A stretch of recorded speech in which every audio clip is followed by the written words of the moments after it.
नमस्कार, आप देख रहे हैं open study area YouTube channel. दोस्त, यदि आप भी बिहार बीपीएससी 17th यानी 17वीं बीपीएससी एग्जामिनेशंस देने के मूड में हैं या उसकी तैयारी करना चाहते हैं या तैयारी कर रहे हैं, तो सबसे पहले आप सभी का हार्दिक अभिनंदन है हमारे इस चैनल पर। मुख्य बातों को हम एक-एक करके समझाने की कोशिश करेंगे, फिर हम अपने सिलेबस वाले पॉइंट्स पर आएँगे। दोस्तों, आज के इस वीडियो मुख्य रूप से इसी चीज़ पर चर्चा करेगा। सबसे पहले हम लोग पीटी के बारे में बात करेंगे। इस बीपीएससी 17th में या बीपीएससी का ये रूल है कि इसमें 2 एग्जामिनेशंस होते हैं। एक होता है पीटी और दूसरा होता है मेंस, ठीक है? पीटी में 150 अंकों के क्वेश्चन होते हैं और आप सभी जानते हैं कि ये जितने भी नए लोग होंगे उनके लिए मैं बता रहा हूँ। मेंस में कुल मिलाकर के 3 पेपर होंगे और उसके बाद 2 पेपर और कुल मिलाकर के 5 पेपर्स होंगे। यानी कि मेंस के 5 पेपर कौन-कौन से होते हैं, इसको ज़रा देख लीजिएगा। जो जीएस पेपर होगा वह जीएस पेपर 1 होगा और जीएस पेपर कितना हो जाएगा, 2 हो जाएगा। उसके बाद आपके पास आता है एक निबंध लेखन, ठीक है? तो निबंध लेखन भी एक पेपर होगा, तो यानी कुल मिला के 3-300 अंकों का होगा। तो 3 तिरी 9, 900 अंकों का आपको क्या होगा, बीपीएससी का मेंस एग्जामिनेशंस होते हैं जिस पर मेरिट्स बनते हैं, प्लस इसमें 120 इंटरव्यू को जोड़ दीजिए, यानी कुल मिलाकर के 1020 पर जो है आंकड़ा आपको निकाला जाता है, ठीक है? 1020 पर आपको आंकड़े निकाले जाते हैं, लेकिन इससे पहले 2 और भी पेपर्स होते हैं। इसमें ये 2 पेपर हैं, एक तो होगा हिंदी जो कि वैकल्पिक होगा और दूसरा 100 अंकों का जिसको क्वालिफाइंग पेपर बोलेंगे, और उसके बाद एक और होगा जिसको आपका वैकल्पिक विषय के नाम से जानते हैं। यानी कुल मिलाकर के पीटी एग्जामिनेशंस पास करने के बाद दोस्त याद रखिएगा, पीटी एग्जामिनेशंस कुल 150 अंकों का होने वाला है। इसमें से कुल मिलाकर के बात किया जाए 17वीं में, तो 150 अंकों में पहली बार देखा जाएगा कि इसमें 1/3 का क्या हो जाएगा, आपको नेगेटिव मार्किंग है। 3 प्रश्न गलत करने पर आपके एक सही उत्तर का आंसर काट लिए जाएंगे। तो ये सबसे बड़ी एक मुद्दा होगी। अब किनको बीपीएससी 17 का एग्जाम्स देना चाहिए, किनको फॉर्म भर देना चाहिए, आज के इस सेशन में हम इसको समझाएंगे। और अगली वीडियो जो हमारी आएगी उसमें हम आपको बता देंगे किन किन चीज़ों को पीटी के लिए पढ़ने हैं, किन किन चीज़ों को मेंस के लिए पढ़ने हैं, और फिर कहाँ से क्वेश्चंस लिए जाते हैं। सबसे पहले आप अपने आप को धैर्यता के साथ देख लीजिए कि क्या आप अभी तैयार हैं बीपीएससी 70 देने के लिए। ये वीडियो में मात्र 10 क्वेश्चंस मैं पूछूंगा। यह वीडियो इतना सटीकता से आपको बनाया जा रहा है कि ये आपकी आंकड़ा, यानी कि यह आपके अंदर छिपी हुई पूरे हिडन जो नॉलेज है उन सबको निचोड़ होगा कि आप कितने तैयार हैं। तो ये 10 प्रश्न होंगे और इन 10 प्रश्नों में से ध्यान रखने की कोशिश कीजिएगा दोस्त कि इन 10 प्रश्नों में से जो भी कैंडिडेट जनरल के हैं वो बीपीएससी 70 देने जा रहे हैं या उनका मूड है या वो है, तो याद रखिए 7+ आप आंकड़ा ज़रूर इसमें सही कीजिएगा। अगर आप 7+ नहीं कर पाते हैं, 6 तक आते हैं और जनरल कैटेगरी से आते हैं, तो आपको मेहनत करने की ज़रूरत है। दोस्त, यदि आप 6+ अंक कर देते हैं और यदि आप जो है ईबीसी इत्यादि से आते हैं, ठीक है, तो उस कंडीशंस में आप तैयार हैं। थोड़ी बहुत देखते रहने की जरूरत है। 7 सिर्फ लेने वाले जो ओबीसी कैंडिडेट्स हैं उनको ध्यान में रखने हैं। 7 के नीचे जो भी व्यक्ति ऐसे हैं जिनके अंक 5 के नीचे आ जा रहे हैं या 5 आ रहे हैं, उनको अभी कड़ी मेहनत की आवश्यकता है। और 4-3 सही कर देते हैं तो अभी उनसे बीपीएससी जो है दूर है। आपको तैयारी करना होगा, हार्ड वर्किंग करना होगा। तो आइए अब ट्राई कर लीजिए यहाँ से कि आप इन 10 प्रश्नों में से कितने सही कर लेते हैं। कमर कस लीजिए और बिल्कुल तैयार हो जाइए धैर्यता के साथ, जैसे एक अधिकारी प्रश्नों का जवाब देने के लिए तैयार होता है। और उसके बाद 10 प्रश्नों में से ज़रूर आप हमें कमेंट करके बताइएगा कि आपने कितना सही किया है। उसके बाद हम आपको ज़रूर सजेस्ट करने की कोशिश करेंगे। आइए शुरुआत करेंगे पहले प्रश्न का। विश्व प्रसिद्ध तख्त ताऊस निम्नलिखित में से किस मुगल भवन में रखा गया था? एक कन्फ्यूजनल क्वेश्चन है ना। ऑप्शन से फतेहपुर सीकरी के दीवाने खास में, आगरा के नए किले में, दिल्ली के लाल किले के रंग महल में, या दिल्ली के लाल किले के दीवाने आम में। ऑप्शंस बिल्कुल अमेजिंग है। सभी 4 सूरत और चारों सूरत आपको ललचा रहा होगा। यही है अपने आप में बीपीएससी का कमाल और ये अपने आप में बीपीएससी आधिकारिक एग्जामिनेशंस के लिए। तो यह प्रश्न है कि विश्व प्रसिद्ध तख्त ताऊस निम्नलिखित में से किस मुगल भवन में रखा गया है। अगर आपने भी ऑप्शन नंबर डी अगर आंसर चुना है तो आप इनका आंसर सही हो जाएगा। दिल्ली के लाल किले के दीवाने आम में विश्व प्रसिद्ध तख्त ताऊस मुगल भवन में रखा गया था। ध्यान से देख लीजिए, बिल्कुल आसान सा क्वेश्चन से, कुछ जब घबराने की जरूरत नहीं। निगेटिव मार्किंग से बचना सबसे ज़्यादा मेन मुद्दा होगा इस बार। निम्नलिखित में से प्रश्न देख लीजिएगा ध्यान से। प्रश्न कहता है कि निम्नलिखित में से कौन सी समिति या समितियां जो भी आपके पास दी गई है, इसमें से कौन सी समिति या समितियां हैं, ठीक है, जो गरीबी से संबंधित है।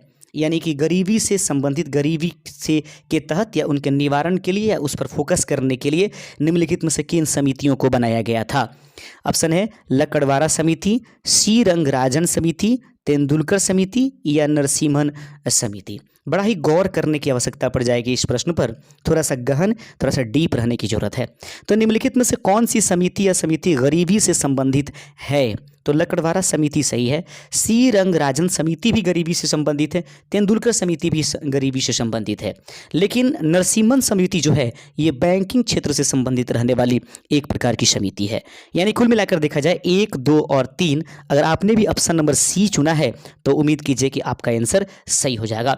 ऑप्शन नंबर सी अगर दूसरे का चुना है तो बिल्कुल सही आंसर होगा, वरना आप 1 अंक पीछे अपना चलेंगे। ईमानदारी पूर्वक आप हमें कमेंट करके बताइए कि क्या आप 7+ कर ले रहे हैं। तो 5 के नीचे अगर आपके स्कोर्स आते हैं तो कड़ी मेहनत, बहुत ज़बरदस्त मेहनत की ज़रूरत है, ठीक है। और 6, 7+ है तो आप फाइट में हैं, थोड़ा सा मेहनत 2 महीने रगड़ करके कर दीजिए। बौद्ध ग्रंथ अंगुतर निकाय से किसके बारे में जानकारी हमें प्राप्त होती है? बौद्ध ग्रंथ अंगुतर निकाय से किसके बारे में जानकारी प्राप्त होती है, ये प्रश्न है। एक बार फिर ऐसे ऑप्शंस मिल गए जो सब कुछ सुना जाना पहचाना लग रहा है, लेकिन अगर आपने आंसर चुना है ऑप्शन नंबर बी महाजनपद, बौद्ध ग्रंथ अंगुतर निकाय किसके बारे में जानकारी देती है, तो याद रखेंगे यह महाजनपद के बारे में जानकारी देती है। 16 महाजनपद जो था वह पूरे भारत में था, उसमें से 3 महाजनपद जो था वह बिहार में था। आप सभी जानते हैं अगर तैयारी करते होंगे तो। प्रधानमंत्री रोजगार योजना की शुरुआत किस पंचवर्षीय योजना के दौरान की गई थी? यहाँ पर किस कर देंगे, प्रश्न देख लीजिएगा। प्रधानमंत्री रोजगार योजना की शुरुआत किस पंचवर्षीय योजना के तहत की गई है, ये प्रश्न आपके सामने रखे गए हैं। उम्मीद कीजिए बिल्कुल ठंडे दिमाग से एक एक करके सोचिए और इसके बारे में जानकारी जरूर आप जुटाने की कोशिश कीजिएगा।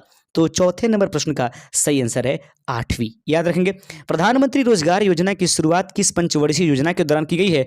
8वीं पंचवर्षीय योजना। अगर आपने भी ऑप्शन नंबर डी किया है तो बिल्कुल आंसर सही हो जाएगा।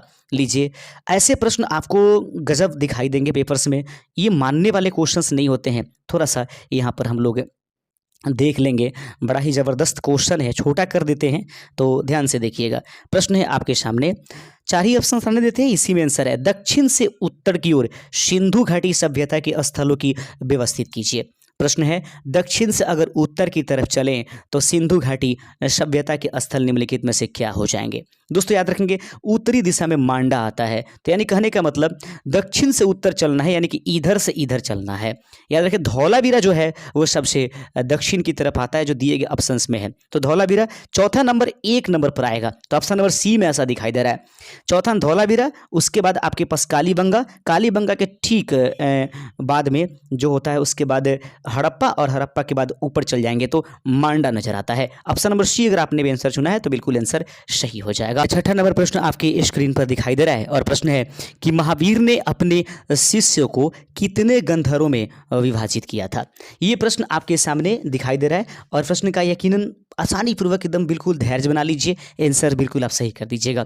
तो महावीर ने अपने शिष्य को कितने गंधर्वों में विभाजित किया था? ऑप्शन नंबर सी, यानी कि 11 गंधर्वों में विभाजित किया था। आपने भी आंसर नंबर सी किया है तो बिल्कुल आंसर सही है। प्रश्न आपके सामने, कश्मीर घाटी की इन 2 पर्वत श्रेणियों के मध्य स्थित है। याद रखेंगे कश्मीर जो घाटी है वह किन 2 पर्वत श्रेणियों के मध्य में भी उपस्थित है? ये प्रश्न आपसे 7वां नंबर पूछा गया है। कश्मीर घाटी की इन 2 पर्वत श्रेणियों के मध्य में उपस्थित है। सही आंसर अगर आपने ऑप्शन नंबर ए चुना है तो बिल्कुल आंसर सही हो जाएगा। याद रखिएगा दोस्त कि इस कश्मीर घाटी किन 2 पर्वत श्रेणियों के मध्य स्थित है? बृहद हिमालय और पीर पंजाल के बीच में जो है वो कश्मीर घाटी जो है उपस्थित रहता है। 7वां नंबर क्वेश्चन आपके सामने आ गया है। एक बहुत ही ज़बरदस्त प्रश्न है और प्रश्न है विचार करने वाले प्रश्न आपको एग्जाम्स में अवश्य देखने के लिए मिलेंगे। तो आइए एक और हम लोग भी विचार कर लेते हैं, ठीक है। और क्वेश्चंस आपके सामने जो दिखाई दे रहा है उसको हम लोग देखेंगे। प्रश्न है कि निम्नलिखित पर विचार कीजिए, ठीक है। डुरंड कप, ठीक है, आगा खान कप, सुब्रतो कप और संतोष ट्रॉफी। तो ट्रॉफी दिया गया है और इसके बारे में पूछा जा रहा है कि उपर्युक्त में से कौन सी ट्रॉफी फुटबॉल से संबंधित है? ठीक है, ऑप्शंस देखिए 1 2 3, 1 2 4, 2 3 और 4। पहले तो आपको जानना होगा कि क्या सभी के सभी फुटबॉल से संबंधित है क्या, कौन किससे संबंधित है देख लीजिए। डुरंडो कप आपने कई बार सुना होगा, तो डुरंडो कप जो है वह फुटबॉल के क्षेत्र में खेला जाता है, ये भी सही है।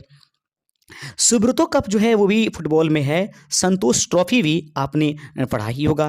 तो ये 3 के 3 जो डुरंड कप है, सुब्रतो कप है, संतोष ट्रॉफी है, ये तीनों के तीनों जो है फुटबॉल से संबंधित है। लेकिन अगर बात करें आगा खान कप, तो आगा खान कप जो है दोस्त वह फुटबॉल से संबंधित नहीं है, बल्कि यह हॉकी से संबंधित रहने वाला है।